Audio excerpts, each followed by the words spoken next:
Hello and welcome to Rajya Sabha Television. You're watching The Big Picture with me, Frank Pereira. Well, India and Turkey on Monday seemed to converge on the need to build a stronger economic relationship, committing themselves to a vast increase in trade over the next 3 years, but seemed to disagree on political issues such as terrorism and Kashmir.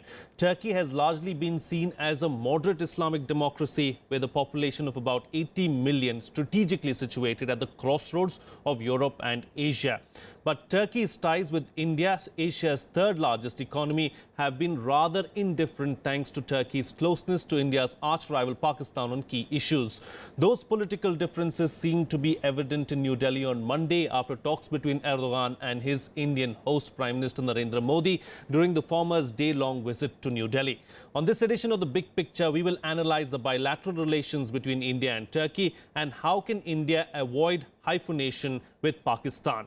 Joining me on the program today are Kapil, retired Air Vice Marshal and defense expert, Vivek, Katju, former diplomat, and Professor A.K.Pasha, Center for West Asian Studies, JNU. Thank you so much, gentlemen, for joining me on this edition of The Big Picture. Ambassador, I'd like to begin with you, of course, and start with the takeaways really from Erdogan's visit to India. What do you believe are the major takeaways? I think the most important issue that was discussed was the enhancement of India-Turkish economic relations and the decision to enhance trade from its present level of about $6.8 billion to $10 billion. Apart from that, I do think that there would have been productive discussions on each other's perspectives regarding the situation in West Asia. Now, naturally, there has been an irritant, and the irritant relates to the President's comments to in an Indian TV channel regarding Kashmir. But all in all, I think the Modi government handled that very well. They very firmly conveyed to the Turkish side that multilateralism had no role to play in India-Pak affairs, and that the Kashmir issue as it stands today is really an issue of terrorism. So it's been a good visit to clear the air on some issues, and also to cooperate wherever we can in terms of trade, investments, enhancement of tourism, etc. Fair enough. Hey, Marshal, I mean, this issue of raising Kashmir and, praising Prime Minister Nawaz Sharif by Erdogan, do you believe that there was a ploy or it just happened? No, I think it happened. It is understood. I think Prime Minister Modi would have expected that he would do a kind of a nuanceical position on that. But I think the key takeaways to my mind are two or three in different spheres. And let me put it in the historical context. We need to consider that the timing of the visit with Vice President Ansari's visit to Armenia, President Anastasia days of Cyprus coming to India, all three together, because it's a very complex relationship, because Turkey has a dispute with Cyprus. Turkish armed forces still occupy northern Cyprus. Armenia is another difficult situation where Turkey supports Azerbaijan.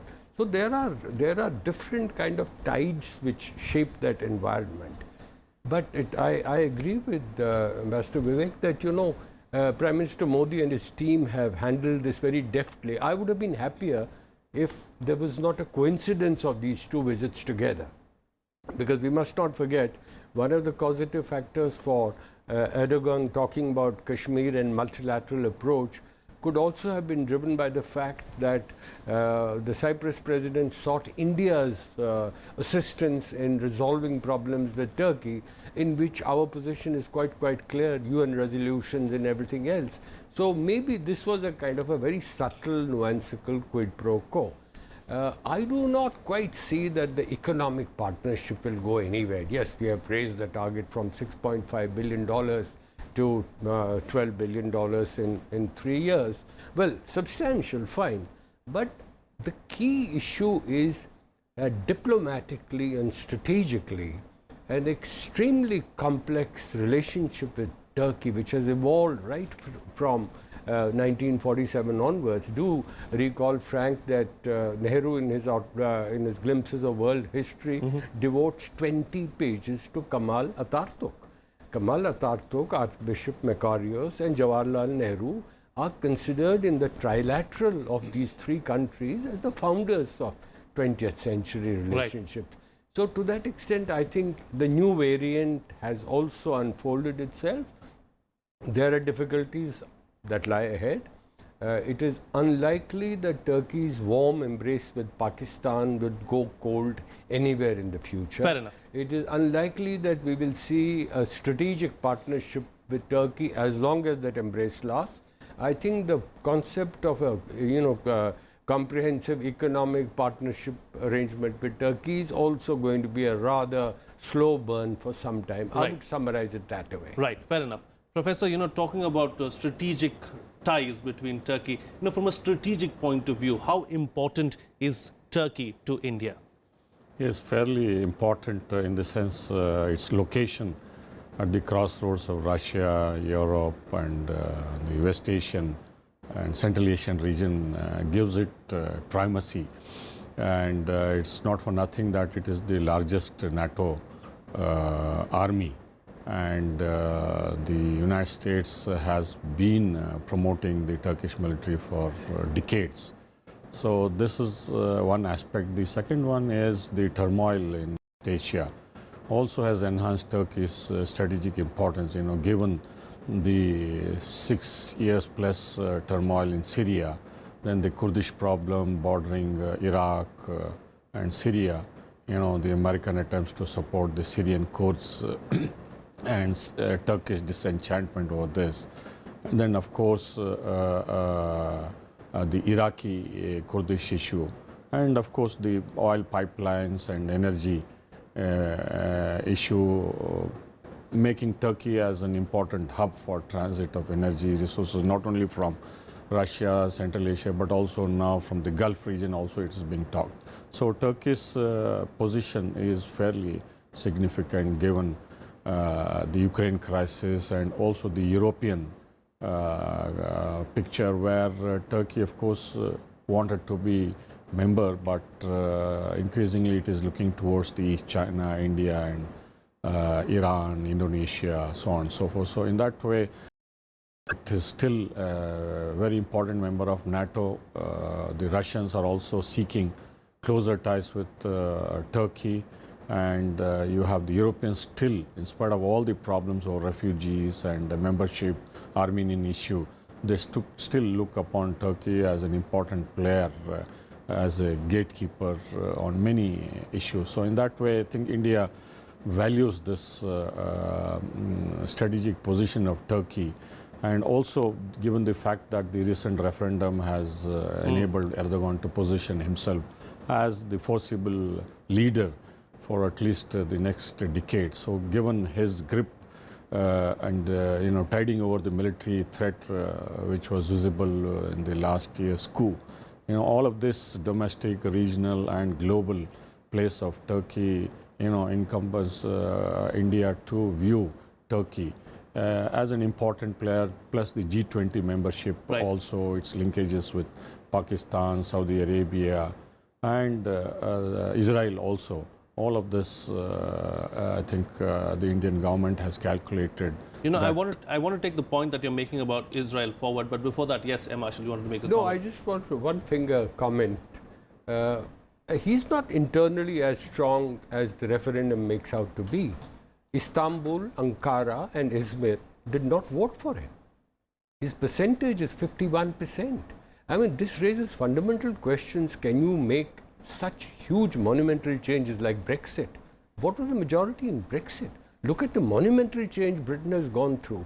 So the fundamental aspects, I think Indian story of 75%, two-third majority at least for something really monumental is a good example to go by, but I don't think Erdogan is as strong as he makes himself out to be. So we need to take that element into the calculus. Indeed, fair enough. Let me bring in Sanjay Kapoor, editor of the Hardnews, who joins us on the program now, into the picture as well. Sanjay Kapoor, as the professor rightly mentioned, that Israel too is very strategically positioned in West Asia, and we've seen both India and Turkey reaching out to Israel. So see some kind of a trilateral relationship between the three countries going forward. Oh, this is a very difficult thing, because these days nobody trusts Turkey to do anything, because they are so mercurial in the relationship, and especially after what we have seen, how President Erdogan has gone from his relationship with NATO to breaking off earlier ties with Russia, then making it up, breaking ties with Israel, breaking it up. So there is no certainty about how you will go forward with Mr. Erdogan. But similarly, I was listening to the conversation that are taking place on Kashmir, and Mr. Erdogan, and especially Turkey, has been investing quite a bit when it comes to Kashmir and Pakistan. And in OIC, they have been heading a panel which goes into it, and India has been extremely upset with the way Turkey has been conducting itself.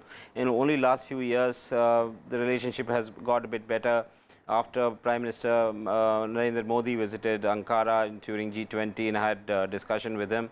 But as of now, I'm not very sure whether India, Turkey, Israel can actually move forward and decide on anything, because there are worldviews which are also changing quite rapidly. Nobody really knows how to deal with a fast changing environment. So you want to hold on to your strength, you want to preserve your national interest, but you aren't very sure about how the national interest is really going to evolve also.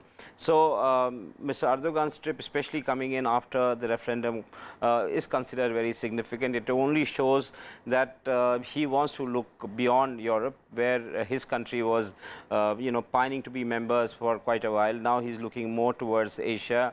He wants to go to China. There is also a great amount of demand within his own business community that deepen relations, especially economic and business relations with India. So if you see it confined to business and economic relations, then Erdogan's visit could be useful, but he always tries to overreach. He did that even in his own neighborhood. In West Asia, he wanted to have a good relationship with all the neighbors. And look, he's the only man standing, as I say. All the neighbors are upset with the way Turkey has conducted itself. Right. So similarly, he has come in talking about Kashmir, and surely Indian Prime Minister, Indian Foreign Office told him that this is not what we would like to listen. He in fact tarred his visit to India by talking about Kashmir even before he visited. So in a certain way, it was a foreign policy disaster for Turkey, and I'm sure his handlers would be upset about it. But yes, business and economy, there's a great potential for the two countries to go forward. They're very strong on construction industry, and Prime Minister Modi in fact invited Turkish companies to come and build India. Fair enough. Ambassador, talking about this, there might not be a robust trilateral relationship between India, Israel and Turkey, but then there is clear that there are areas of interest, for instance, counterintelligence and intelligence sharing, as well as terrorism is an issue that plagues all these three countries. So can we see some kind of, reach out as far as these issues at least are concerned? I do not see any kind of alliance, and I'm using the word very loosely, developing, or any kind of a trilateral arrangement developing between Turkey, India and Israel. There will be bilateral ties with Turkey, bilateral ties with Israel. The Israel relationship certainly doesn't suffer from the inhibitions that have been imposed on the India-Turkish relationship because of Pakistan. You take these two cases of the NSG membership and of India's aspiration to be a permanent member of the UNSC.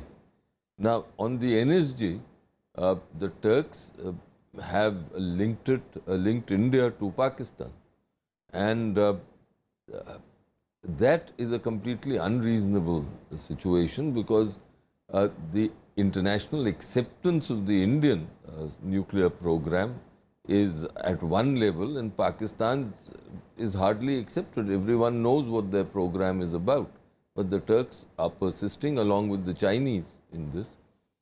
As far as the UNSC is concerned, they have a different view. They are more or less part of the coffee club, as it was called. Now they want the permanent five to be the veto should be taken away from them. Now that too is idealistic talk, but it effectively stymies the whole process of UNSC expansion. So given these differences on issues that are of importance to us, there are limitations to the India-Turkish relationship. But I think as we are growing in global stature, our relationships will have to be based on wherever we can find a coincidence of interest to pursue that, and be aware that there are areas where interests diverge. And Right. so if you follow that model, then we'll have to do business with Erdogan and Turkey, knowing full well that this relationship in its present situation, because of the Turkish-Pakistan ties, has limitations, but an exchange of views is the way the diplomatic game is played among major countries. Sure. And Turkey, we must recognize, is a major country in its region. Fair enough. Professor, this brings me to my next question. Traditionally, we've seen that countries in West Asia and in the Middle East have had a soft corner towards of Pakistan because of religious grounds and many other such reasons. So how can India look beyond that and reach out to these countries in West Asia and the Middle East? No, already we have established a good rapport with UAE. The Prime Minister visited and the Crown Prince of Abu Dhabi came here twice. Then the Prime Minister has been to Saudi Arabia, Qatar, and the Vice President also has been to a couple of countries. External Minister has toured from Bahrain to Cairo and many other places. So we have a fairly good understanding with key countries, and if you add the Prime Minister's visit to Iran and then the G20 meeting of Prime Minister to Turkey and then the return visit by Erdogan yesterday, and the proposed visit to Israel by the Prime Minister, all this makes India a key player. One of the outcomes of all of these could be our efforts to work indirectly, though, to stabilize the situation in some key flashpoints. Maybe we have had discussions with Erdogan on the Syrian crisis, because it is spilling over into many unknown areas, and we don't know where it is heading, given the conflicting pulls and pressures of the regional powers from Saudi Arabia, Qatar, Iran, Russia, Israel, Egypt, even Syria, Yemen also there are problems. So in that way, we have been able to balance ourselves with key players, interlocutors there.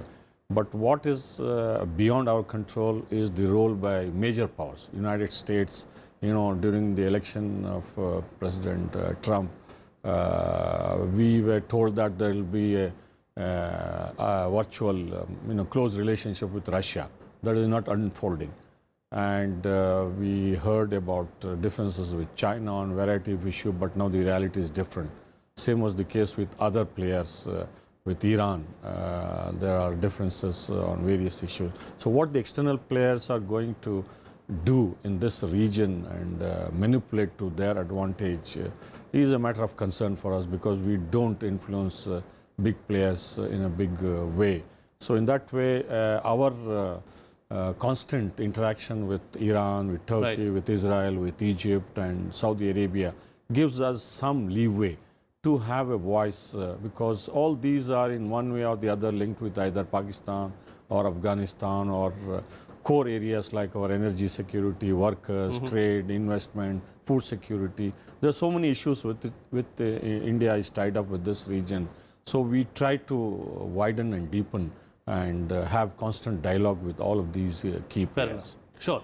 Marshal, let's come back to Pakistan now and talk about an issue that took place where the Pakistani army ambushed Indian soldiers, killed 2 of them and mutilated them as well. This came closely just before Erdogan visited India, of course. Was there a message in that, or is it one of those things that just happened? It's very difficult to make out at a very, very tactical level. If nothing else, Erdogan's visit was blackened out by the news taking dominance in all the television channels yesterday. So I would not think that Pakistanis would have done it deliberately, because these are work in progress situations, whether it will happen tomorrow or day after. But I think in many ways the Turks would have observed that mutilation with a great deal of concern, especially when their president was here. That is number one. Number two is, on terrorism per se, obviously there are differences between India and Turkey, because while the Indian side has gone, hammer and tongs about the Pakistani export of terror into India, cross-border terror, there is he has very deftly stayed away from there, but talked about definition of terrorism and comprehensive convention of international terrorism. He's also spoken about domestic terrorism as far as... That is it. But yes. That is where he's talking about, he's linked it up with Fethullah. You see, this is an interesting thing where he has actually sent a signal to us that Fethullah has a large presence here, quote unquote, as per the Turkish delegation. But I think this is where he has fears that the coup was arranged by Fethullah, and so therefore Fethullah groups are here. So in a sense, in diplomacy, these are small leverages we've had. We have not said that we will take full-fledged action against them. We played the same card as he has tried to play. But I think the tenor of the discussion that has gone on so far, I have no doubt that we have to do multiple bilateral tracks in West Asia. It's a complex piece of geography. Right. And when you look at strategies of great powers, they may be congruent with our own strategy. But what we have done so far, and I think Professor Pasha has put it so well, is to arrange these sets of relationships, balance them out so well that we then go about national interest driven, issue-based, function-specific policies with each country, targeting each country and how our national interests are safeguarded. In the economic sense, I think one major area, and Prime Minister Modi has put it rather deftly, Turkey has great strengths in construction. Yes. And so therefore, when he talked about railways, he talked about airports, he talked about housing, this is where Turkey can provide FDI in housing on a large scale, and sure. This could be part of the Smart Cities program.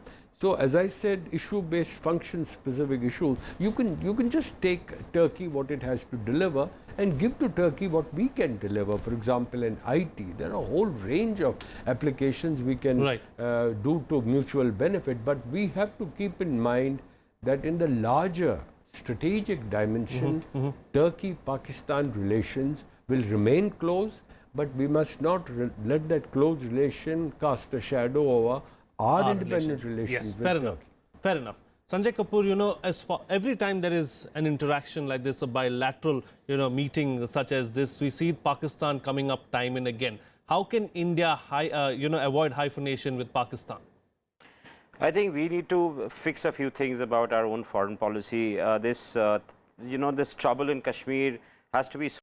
We should not give opportunities for people like Erdogan who are swinging by India and offering to mediate. This is rather humiliating for many Indians that this kind of thing is being offered to us. I mean, in the face of it, Mr. Erdogan has far more problems in his own country than what we are having, and he had no business to do what he did. So in a certain way, if Kashmir comes up or our issue with Pakistan comes up, we need to fix it. It's been 70 years and it's been carrying on for so long, and we just don't know how this problem will find a solution or what will really happen. It waxes and wanes. Sometimes we have a relationship when we are doing a lot of hugging and kissing, and suddenly everything comes apart. and it must be, I'm sure, brings about a great amount of diplomatic exhaustion in the foreign service and elsewhere as to how to go forward.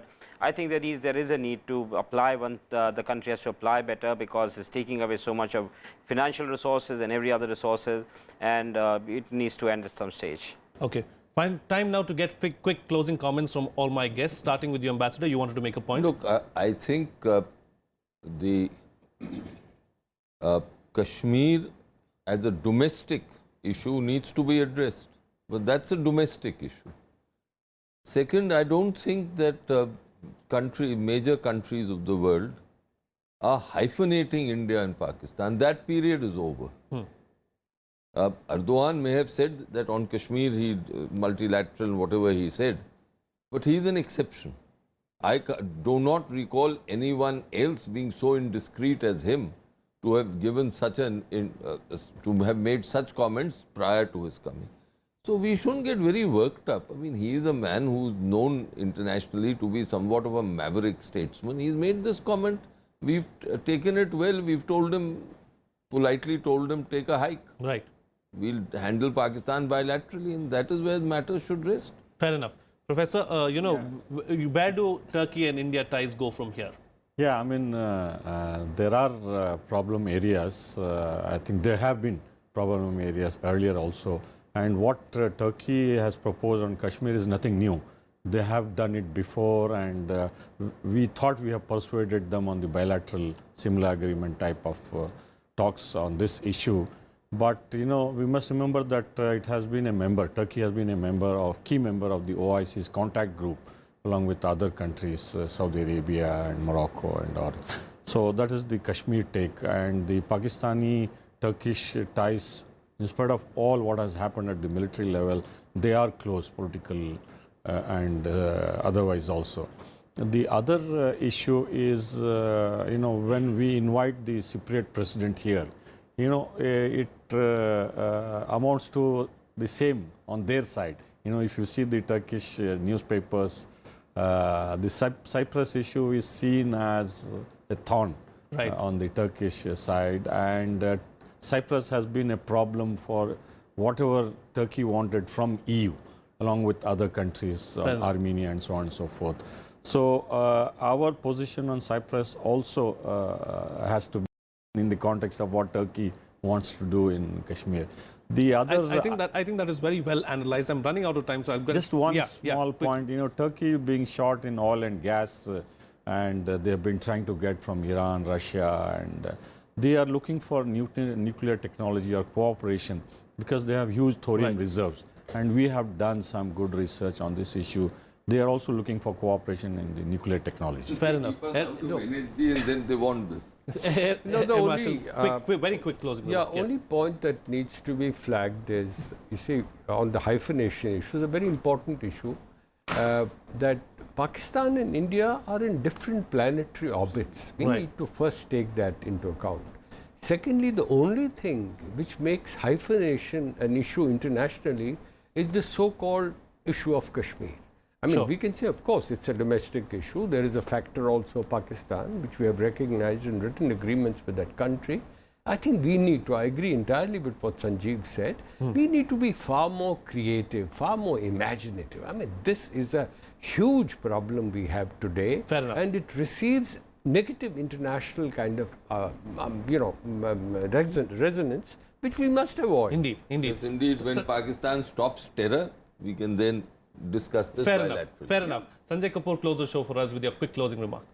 Yeah, you said the relationship between India and Turkey, I think, would be limited to more business and economic ties.